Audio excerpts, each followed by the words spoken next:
Good afternoon, ladies and gentlemen. Welcome to the Burke County Board of Commissioners pre-agenda meeting for Tuesday, May the 1st, 2018. Madam Clerk, you will note all of the commissioners are present, county manager, county attorney, and Mr. Imes as well. I would remind you to silence your mobile devices. If you have those with you today, please take a look at those right now so that they will be quiet during the meeting, and I'll remind our presenters and board members as well to turn on your microphones when you speak today so that everybody can hear you, and if you come to the table to present up front, please turn that microphone also so that you can be heard and also heard over the internet. Gentlemen, it's time to approve the agenda. I would entertain a motion to approve the agenda with the addition of presentation item number 3, EMS recognition of receiving the American Heart Association Mission Lifeline EMS Gold Plus Award. Mr. Chairman, I so move. Thank you, Maynard. Those in favor of approving the agenda signify by saying aye. Aye. Opposed, no. I believe that's all of us, Madam Clerk. This brings us to item number 3, presentations. Item 1 on presentations is from the Burke County Public Schools, presentation of financial data for the period ending March 31, 2018. That'll be presented by Keith Lawson, Burke County Public Schools Finance Officer. Good afternoon, Keith. Good afternoon. It's a pleasure to be before you today. I only wish I didn't have to go back to work when I leave here with this gorgeous weather. I'll be rather brief. You all have heard basically this same presentation twice already this fiscal year. Only the numbers change, and what I'll do is hit the important facts which are relevant and important, to you all in this. The first page of what you're looking at is our estimated total revenues in that first column for this year, which were $107.5 million. Your next two columns are the current spending, March year to date. That'd be through 3 quarters of our fiscal year.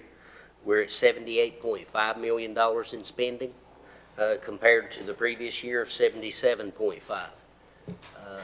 The important fact here is that 1.3% number that's bolded.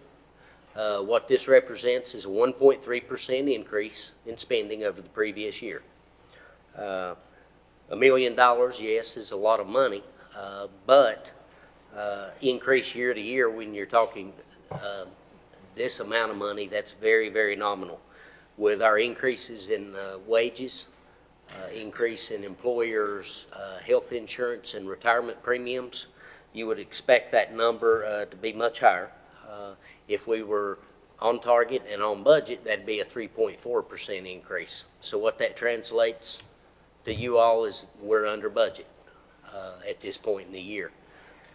Not necessarily the best situation for the school system, but from my perspective, being in charge of the finances, I certainly like these results, but it's primarily due to vacancies, unfilled vacancies through the course of this year. Every quarter I've reported to you unfilled vacancies, both in teaching positions and in classified positions. And as of this report, we still have 8.5 certified or teaching positions vacant and 7 classified vacancies. So as a result of those, we are performing very well to budget this year. Again, not the best situation for the school system. I'm sure those departments would love to have those teachers and those folks. On page 2, what's represented is specifically the funding that you all, the county, provide the school system. We have a few columns there that represent prior years as a comparison, but I'll draw your attention to the column under the 17-18 header called budget. We had budgeted basically $16 million this year and utilization of fund balance of $335,000. If I could draw your attention over to the column titled third and down to the number $1,776,000, that represents our revenues over expenditures. Further to the right, under the column total, what that represents, the 1,260,000, is our contribution to fund balance through 3/4 of this year. Now, that's not necessarily not typical of results. Last year at this same point in time, our contribution to fund balance was 1.4 million. What happens is in our fourth quarter, that's our heaviest quarter of spending. That's when all the certified and staff will receive their supplements. And of course, we finish out the year with a lot of facilities projects and maintenance. So we anticipate, rather than using $334,000 in fund balance this year, a contribution of approximately $200,000 or so. So again, we're very, very pleased, and I hope you all are as well, especially hearing that, considering you're in budget talks right now. And with that, I'll be happy to entertain any questions that you may have. Okay, thank you, Keith. Any questions for Keith on his report? Mr. Chairman, just a couple of quick ones, Keith. On your insurance and retirement, one went up 2%, one went up 5%. Do they not work with your calendar year?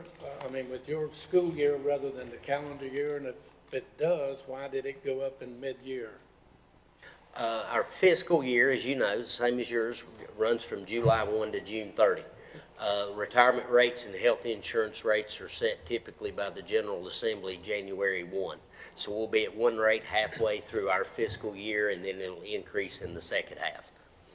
Now, the good news is, I guess, that you got May and June left, and very short time, so you're going to be okay to get through the year in fine fashion. Yes, sir. Absolutely. That's all I had, Mr. Chairman. All right, thank you. Other questions for Keith? All right, hearing none, this will remain on the agenda without objection. Thanks, Keith. Thank you. This brings us to item number 2, Western Piedmont Community College, presentation of financial data for period ending March 31, 2018. This will be presented by Sandy Holman, Chief Financial Officer for the college. Afternoon, Sandy. Good afternoon. Hope everybody's doing well. Wanted to give a brief summary of our finances through March 31st, 2018 as we head into the last quarter of fiscal year 2018. First, we'll look at the state funds. We have a formula budget of $14,055,250 with additional allocations throughout the year of $464,137. So our total state budget as of March 31st was $14,519,387. Through March 31st, 2018, we have spent $10,853,431, or 74.8%, almost 75%. This doesn't include items that are encumbered since we're on a cash basis system. And we'll say our state budget is a little tight right now, that we are watching very closely, because you do, as Mr. Lawson said, you do spend more in the fourth quarter than you do in earlier quarters, but we are watching that very closely. The next 3 columns in light blue represent the county budget and actual expenditures. Our current budget is $2,485,200, and we have received $1,639,176 and spent $1,798,479 through the third quarter, utilizing 72.4%. Again, the county appropriation for the month of March didn't come into the 1st of April, so you're not seeing that reflected in there, but it has been received. So at 72.4% of our budget, we are on track with our county funds for 2018 and see no red flags in that area. The last 3 columns show our institutional budget, which we have budgeted $5,675,855 for our institutional funds, and we've spent 92.8%, which is typical for our institutional funds because the majority of funds for those accounts are financial aid, which most of that is in the fall and the spring semester. We'll have one more disbursement of financial aid, but that's a smaller amount in June. So we're on track with our institutional funds as well. The next item you'll see is the chart where we break down the county categories so that you can see where the money is spent with our county funds. And salaries and benefits is still one of the highest at almost 25%. Utilities at 26%, and then contracted services at 15%. That concludes my report for the summary through March 31st. I'll be glad to answer any questions that you might have about these figures. Okay, thank you, Sandy. Gentlemen, any questions for Sandy on her report? Cindy, I was hoping on your description, you would explain the 12% and the little block at the bottom on the right. Anyway, I divided 159 and the 436, I didn't come up with 12%. So where does that 12 come in? It should be the 279 is the total amount that we have in fund balance, which is 12, should be 12% of the county budget. Okay. All right, got you. Thank Okay. you. Other questions for Sandy? All right, hearing none, this item will remain on the agenda without objection. Thank you, Sandy. Thank you. Have a great day. Which brings us to item number 3, EMS recognition of receiving the American Heart Association Mission Lifeline EMS Gold Plus Award. That'll be presented by Jason Black this afternoon. Good afternoon, glad to be here. This award, just a little bit about it, is presented by the American Heart Association. The Gold Plus Award is the highest award an EMS system can get, given by American Heart Association. 7 were given across the state, and we were lucky enough to receive that recognition. There's a lot of technical parameters that you have to meet over a 24-month period to get that. And we consistently have done that. I talked with a lady at Fry Hospital that coordinates it, and she was down at the meeting, and she said our numbers were some of the best in the state. So I'll be glad to take any questions about the award, and I can get into the technical aspects of it, but it's pretty technical, if you'd like me to. All right, thank you, Jason. Looking forward to that presentation. Any questions for Jason on this matter? Mr. Chairman, if I could just point out, your agenda abstract is on page 138. Jason, how many of these awards are across the state? 7. So we're one of 7 out of 100 counties to have this. And interestingly, 3 of the 7 in the state are western. Caldwell County, Burke County, and Catawba received the award. There's nothing west, and then the rest is spread out across the state, pretty much the I-95, the center part of the state, that they're actually close to metropolitan hospitals. So we're the furthest west. Other questions? Just a comment, I think that's a prestigious honor, to say the least. And from my side, I think we need to do an Attaboy Girl Award to you folks, for the MS folks, for receiving that honor. And behind that receiving, obviously, is the good work and the good deeds to get the reward. So from me to you, I certainly appreciate it. Thank you And very wish much. you continued success. I'll pass that on to staff. Thank you. Thank you, ma'am. Other questions, comments? Okay, Jason, thank you for being here. We look forward to the presentation. And Thank we're you. proud of all that you guys are doing for us. Without objection, this item will remain on the agenda. Item 4, scheduled public hearings. We do not have any scheduled public hearings this month, so that'll take us on to item number 5, consent agenda. First item on the consent agenda is Burke County Public Schools school construction change orders number 5, 6, and 7. This will be presented by Bob Ackford, the Assistant Auxiliary Services Director. Good afternoon. Thank you for allowing me to speak this afternoon. Change order number 5 is for the deletion of 59 fire dampers inside the school and the addition of 9 safety harness anchors for the roof. That will bring our total to 33 with a change of $2,856. Change order number 6 is providing the underground electricity across Michelle Street over to the concession stand at the football field. The change in an electrified hinge in the entrance of the building where the visitors will sign into the school Once they are signed in, they will go to one of the far doors where they will be buzzed into the building at that point, and the addition of a roof drain at the media center area of the school. Total for that was $20,482. Change order number 7 is a timeline for occupants, phased-in occupancy for the building.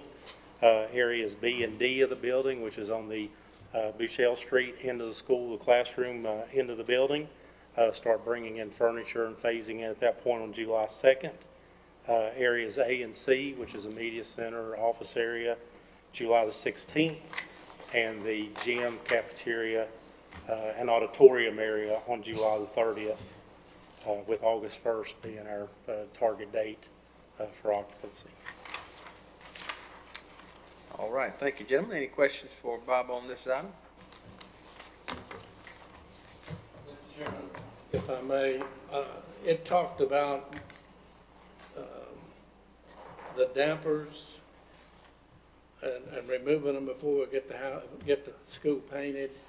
Was that just a incorrect one ordered or a new one, or can you expand on that? I have Mr. John Court with us. He's our lead architect. If he will. Architects hate to say, we made an error. We specified too many fire dampers.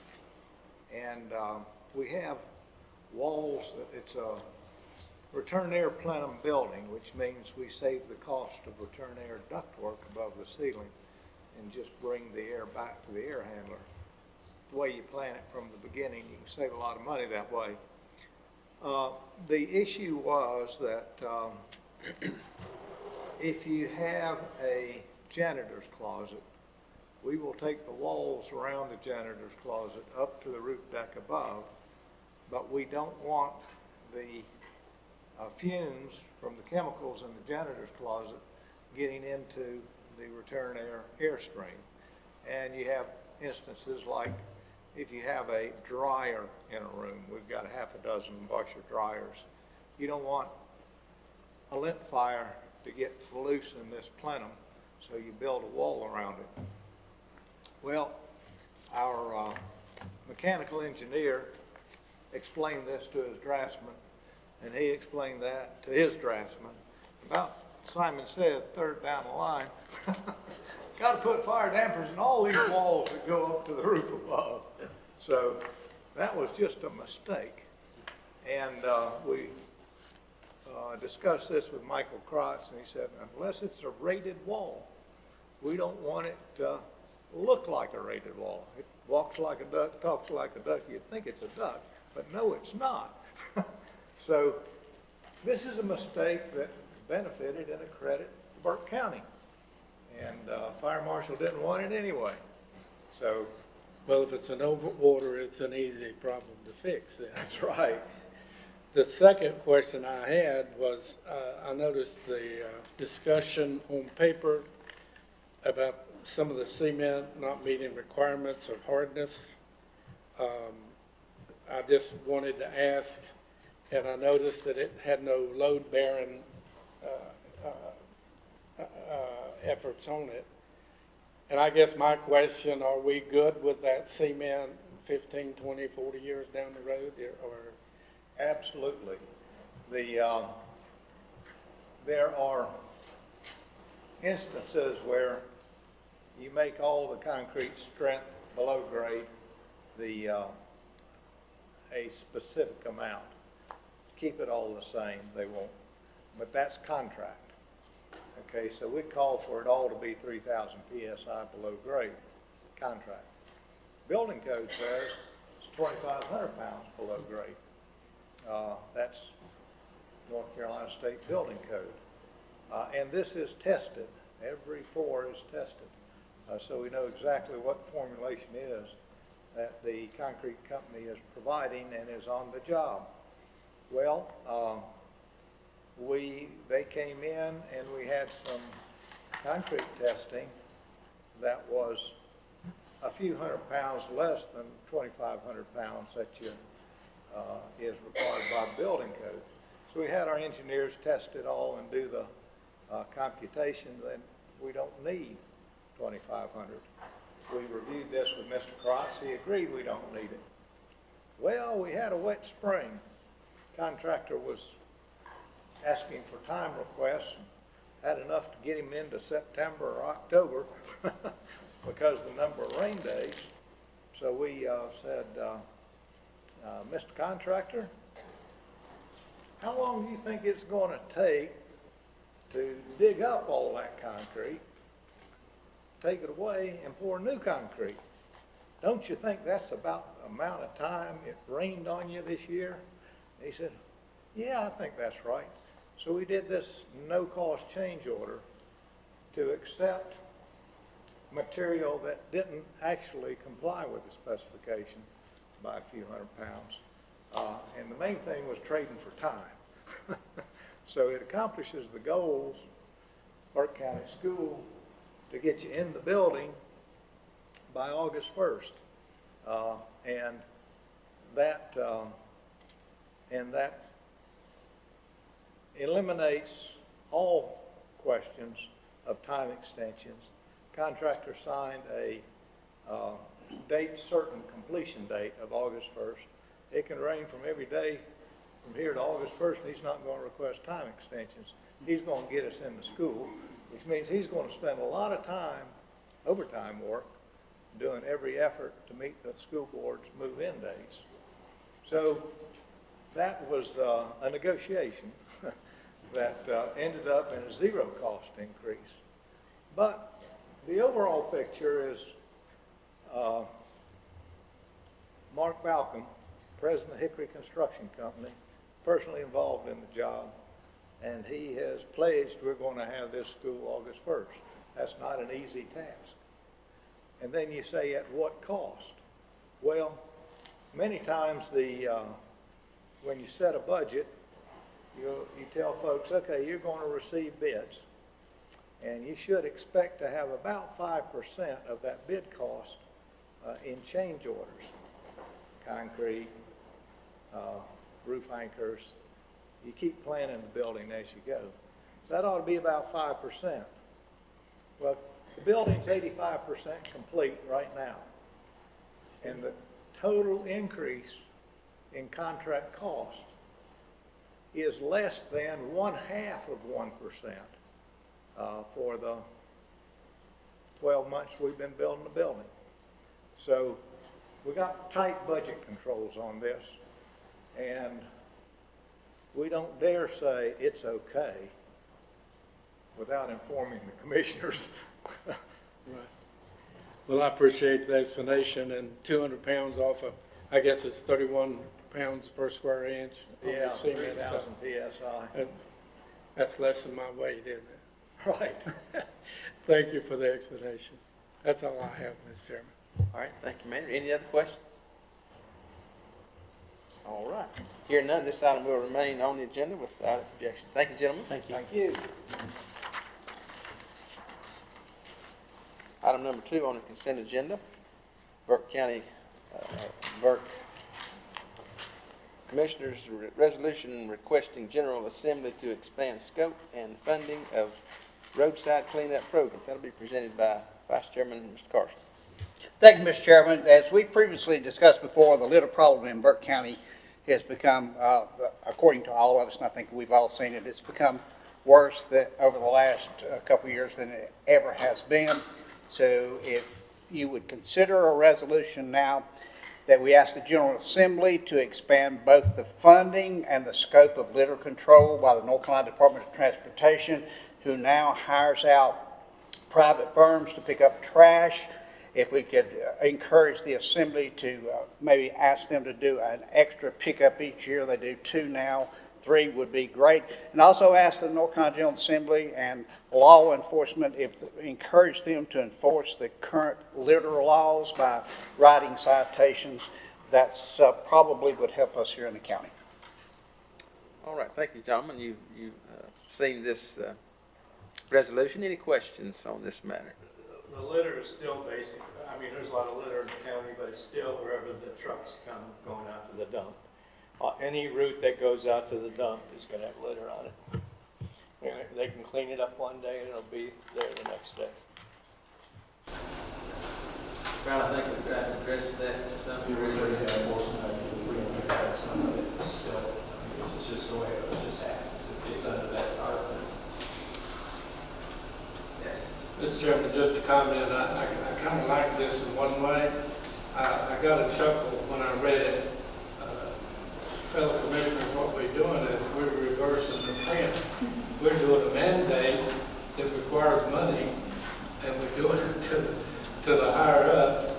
And, you know, if there was a question on that at all, it would be, are we prepared to give a number of estimate costs of cleaning up Burke County highways?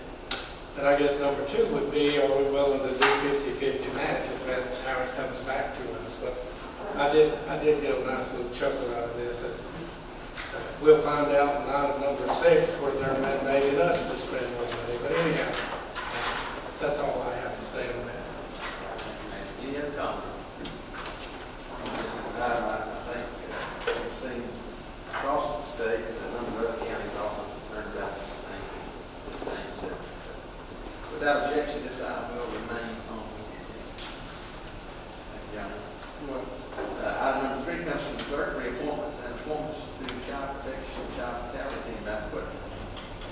Thank you, Mr. Chairman, members of the board. This is a request to appoint Beth Calley to seat number 6, an at-large seat, for a remainder of a 3-year term ending April 30th, 2021, to reappoint David Russ, seat number 7, at-large, and Brandon Collins, seat number 8, also an at-large seat, to the Child Protection, Child Fatality Task Force, for the remainder of 3-year terms ending April 30th, 2021.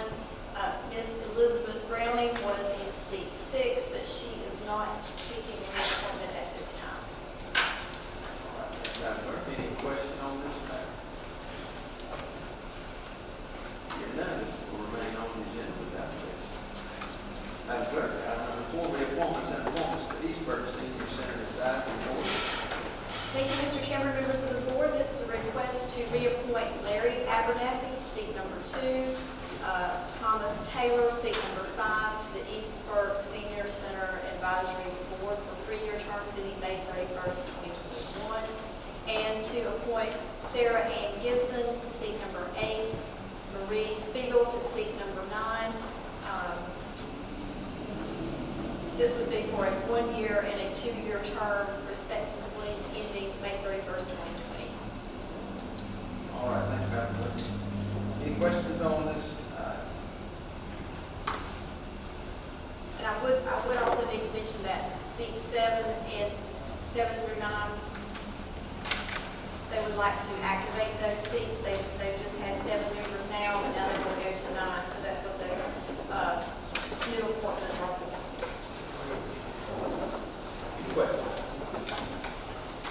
Mr. Chairman, no question, but knowing most of those, we've got some good candidates to help us out in that situation. So.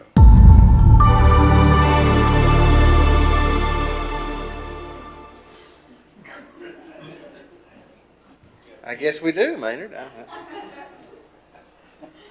All right, without objection, certainly won't now.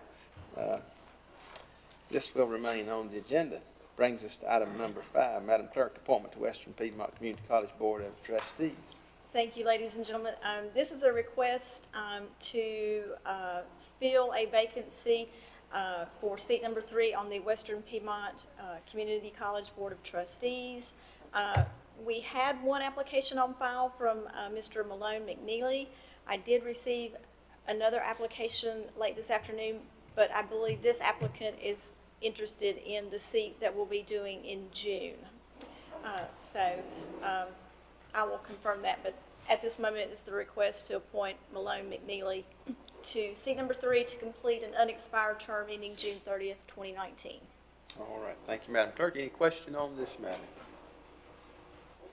All right, hearing none, this item will remain on the consent agenda without objection. This brings us to item number 6, finance item, audit contract for fiscal year 17-18. This is a placeholder.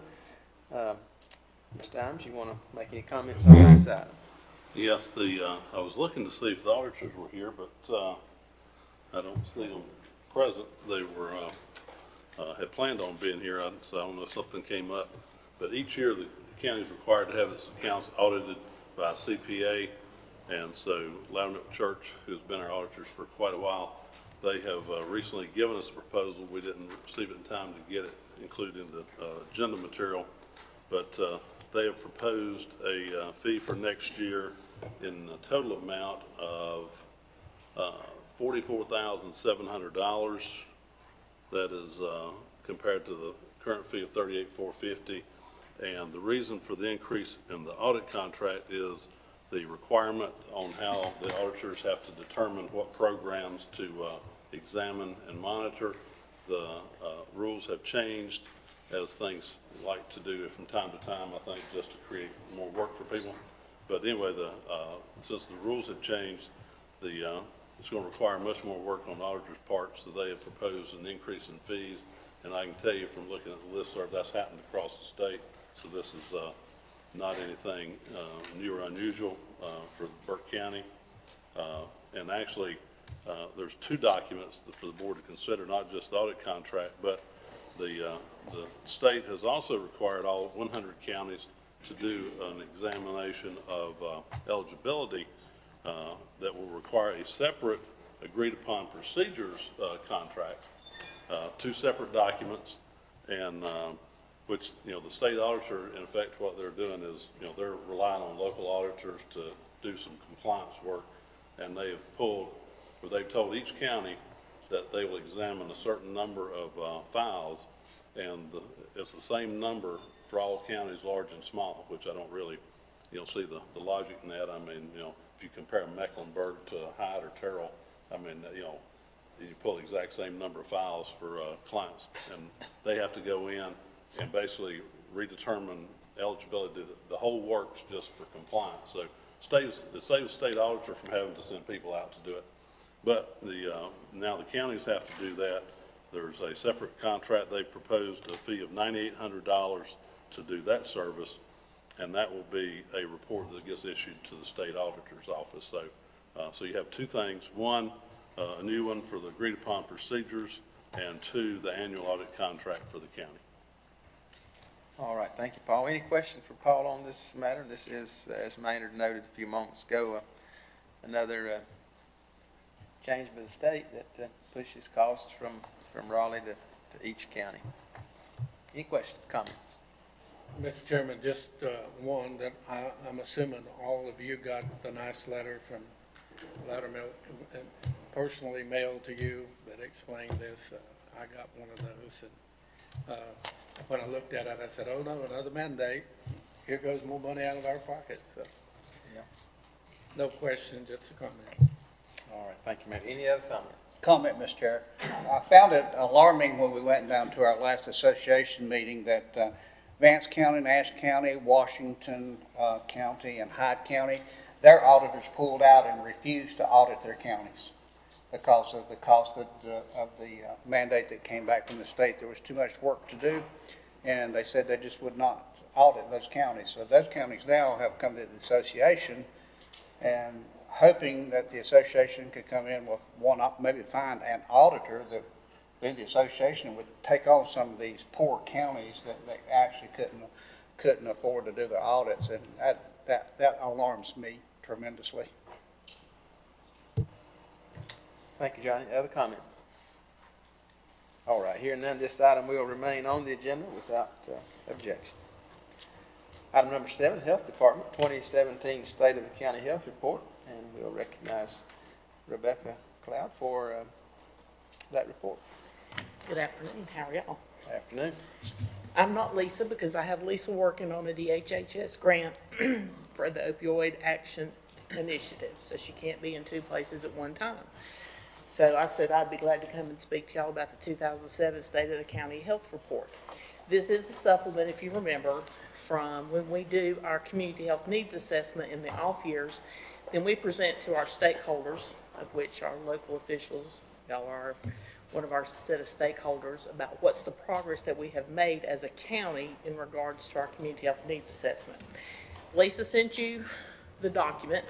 Y'all can read it. I am not going to read to you because that's not one of the things that I ever would like to do, but I would like to just have a few talking points. If you remember this, as I said, this is where we're going to tell you what progress we have made.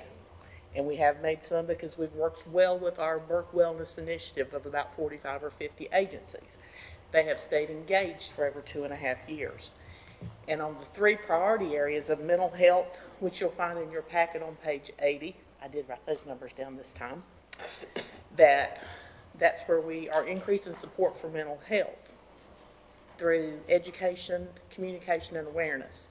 And you can actually see if they scroll down on the progress synopsis there, we've actually put on one big forum last May. May 1st today starts Mental Health Month again. We're participating with different community activities again this year. But we've actually put on several different programs in this past year and reached many lives that would help. On the second priority in regards to substance use disorder, which is on page 81, and where we're trying to reverse the trend of substance use disorder through the interventions with prevention, education, and communication.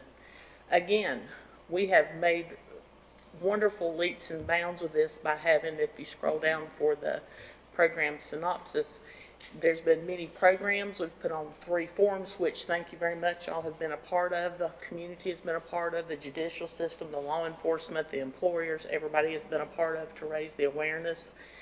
And we've actually filed for a couple of different grants, so we've been working with that.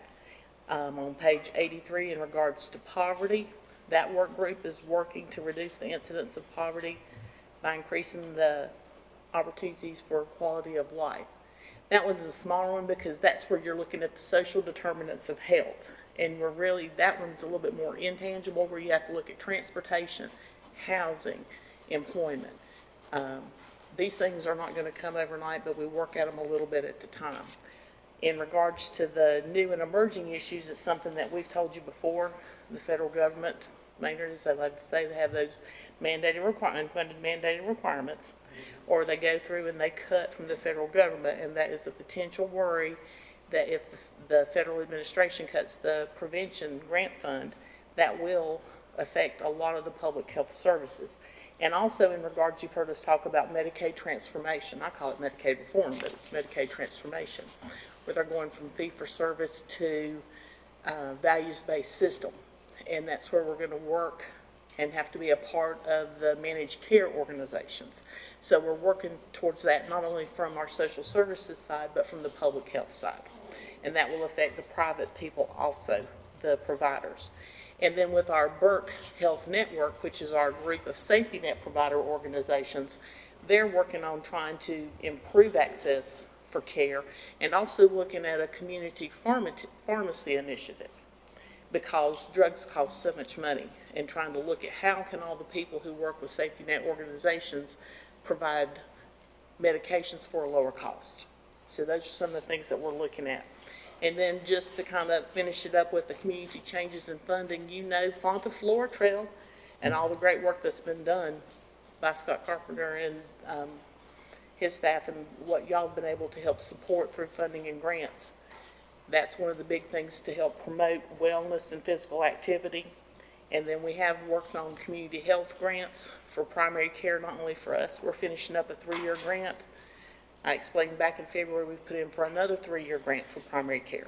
And also Good Samaritan has one of those grants also for the eastern end of the county, that we collaborate with them on different projects.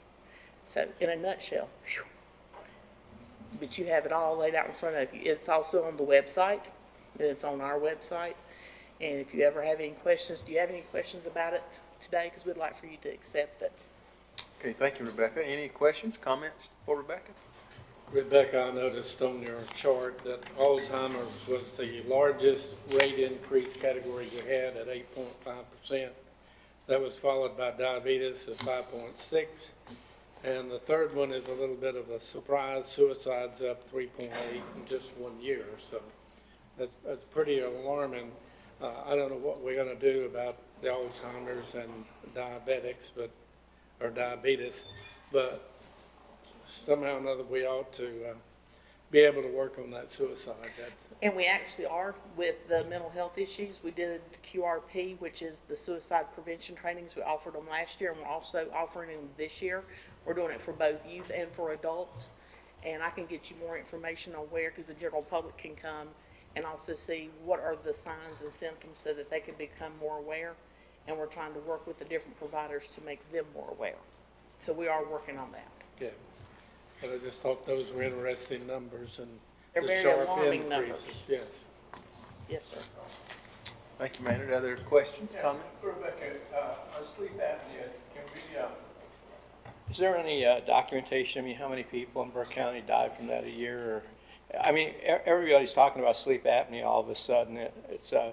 But I mean, can we track, I mean, when a person dies, that they died of sleep apnea, or is that just maybe come under a heart attack or something like that? That would I'll have to go back and look at the causes of death. I'm not sure that I've seen sleep apnea or if it's Well, respiration. there's just so many, depression. these clinics now, and Right. talking about sleep apnea, and seems to me, are there people dying from sleep apnea, or, you know, is it are these doctors trying to push you into one of these devices, or, You either love them or you hate them. I hate it. You either love them or you hate them. But I don't want to die either. I I don't want to die either. will look, because I'm not sure if that's one of the causes of death that they put it on there, if it's under respiratory distress or respiratory depression. And honestly don't know, but I can check it out and find out. I haven't seen that one come across. There's just so much talk about sleep apnea, every place you go lately, there's. Thank you, Wayne. Any other questions? All right, thank you, Rebecca. Hearing none, this item will remain on the consent agenda without objection. Item number 8 comes from our IT group, multi-year contract for shared costs in operating records management system. Steve Bennett and Brock.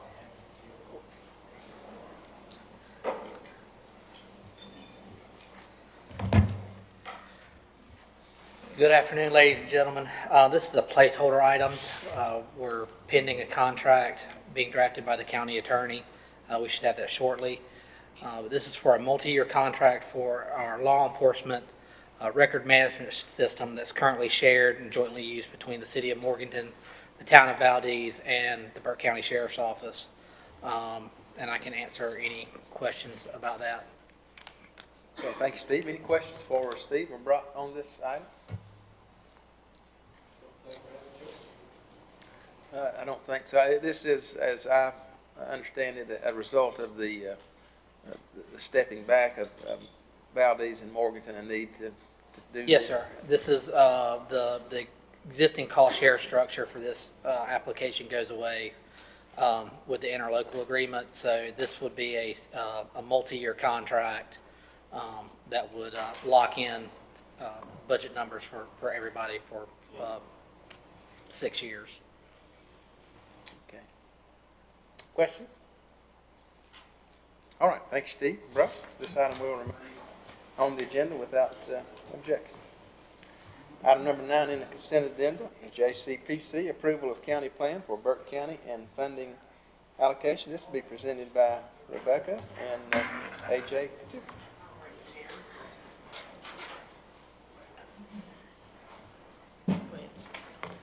Good afternoon, gentlemen and Good Kate. afternoon. The Juvenile Crime Prevention Council is on your agenda, item number 9 and 10. Item number 9 is the county annual plan for the Juvenile Crime Prevention Council, and as you know, we come each year and offer you the council's plan for the funding, disbursement of funds that we typically receive by the state. The council is charged with complying with all state regulations, rules, statutes, recommendations, obligations, and whatever intimation of what they think we should do. And they have done that this year.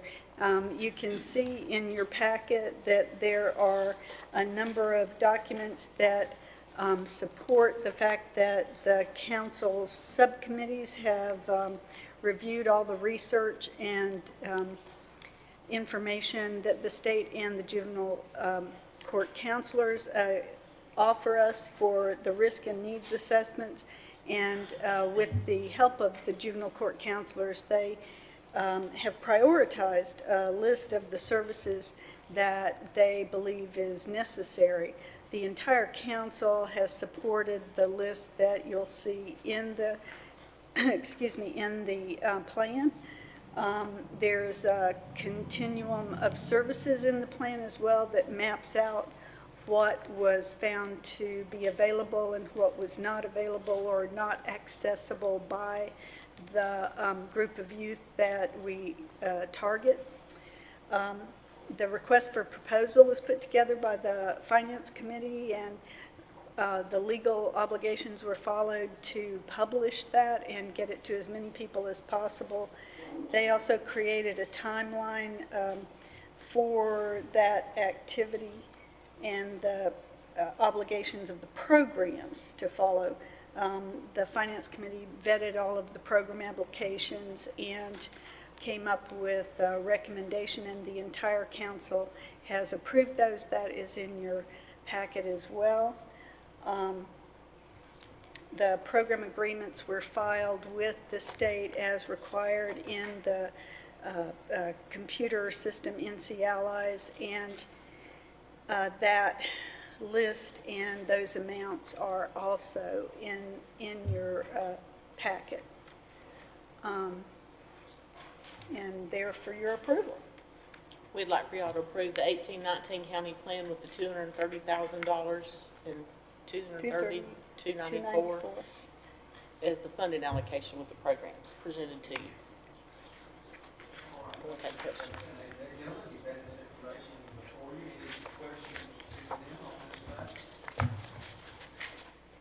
Mr. Chairman, may I make a comment?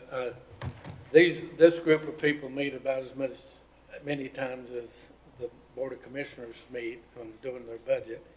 And we had a retirement party for Mr. Massey, who will not be the regional director anymore. But anyhow, each one of these groups had to meet, and I forgot how much we started with, but anyhow, you had to take about, what, $120,000 or so off the budget to get it to where it was at the beginning point of the request. It was $100-some thousand. So, good, a hard-working group of people on those committees. So just wanted to pass that along to you. Okay, thank you, Maynard. Any other questions, comments? All right. You want to carry on then with item number 10, approval of the JCPC certification? Yes, sir. We'd also appreciate your approval of the certification standards. It is a common set of standards that the state requires to assure that we have done all the steps that we were just talking about with our annual plan, and that we fulfill their requirements for the sorts of bylaws that are required and council members and so forth. And that's in your packet as well, all of those documents. All right, thank you, gentlemen. You've had this information as well. Any questions, comments to AJ or Rebecca? And along with Maynard, let me say on behalf of the board, we do appreciate all the work. When you look down this list, a lot of folks are involved, and I'm sure give a lot of their time and efforts to work together, and we certainly appreciate what you all are doing and continue to do for us here in Burke County. Any questions, comments? All right, hearing none, both of these items will remain on the consent agenda without objection. This brings us to items 11 and 12, Tax Department. Item number 11, Release Refund Report for April 2018. This will be brought by Danny Eisenhower, our Tax Administrator. Afternoon, Danny. Afternoon, gentlemen. Of course, this being the first day of the month, it's sort of hard to get these reports out, so I've got just a abbreviated report for you today. You had all night, Danny. Well, I'm not quite that dedicated.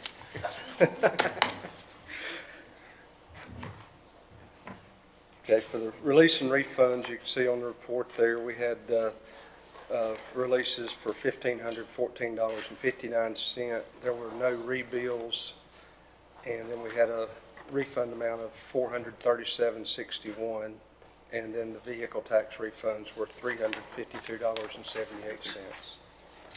All right, thank you, Danny. Any questions for Danny on this item? Hearing none, item 11 will remain on the consent agenda without objection. Item 12, tax collection report. Danny. Okay, for tax collection report, I'll start sort of at the bottom. The late list penalties, we're at 92% of budget. Delinquent taxes were at 76.84%, and current year taxes were at 97.04%. And you'll go down to the columns below, you'll see how the current year taxes break out at 99.55% of property tax and 74.42% of vehicle tax. All right, And I will thank you. follow these up with the backup support to the clerk this evening. All right, any questions for Danny on this item? All right, hearing none, we'll leave these items on as without objection. This brings us to item, thank you, Danny. This brings us to item number 6, items for decision. We have one item this month. It'll be the county manager's presentation of the recommended budget for fiscal year 18-19 and the scheduling of a public hearing. Brian, any comments at this point? Nope, we're still working on it. We'll have it ready for you on the meeting evening, and we've got a few last things to wrap up. And of course, all the nice little surprises that the state gives us, and we'll be fine. All right, thank you, Brian. Any questions from Brian at this point? All right, hearing none, this item will remain on the agenda without objection. Then item number 7, reports. Item 1, finance, county financial report for the period ending March 31, 2018. This is placeholder. Also, Paul, any comments at this time? No, just, wait and try to wrap up budget so they can start on that report. So we'll have it at the meeting.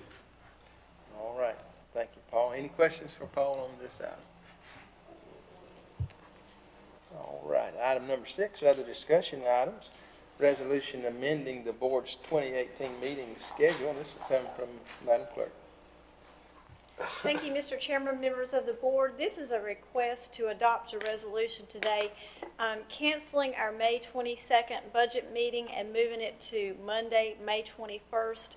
We've had a couple folks have a scheduling conflict and need to move the meeting from Tuesday, the 22nd, to Monday, the 21st, still at 3 o'clock in this room. All right, gentlemen, you've heard this request.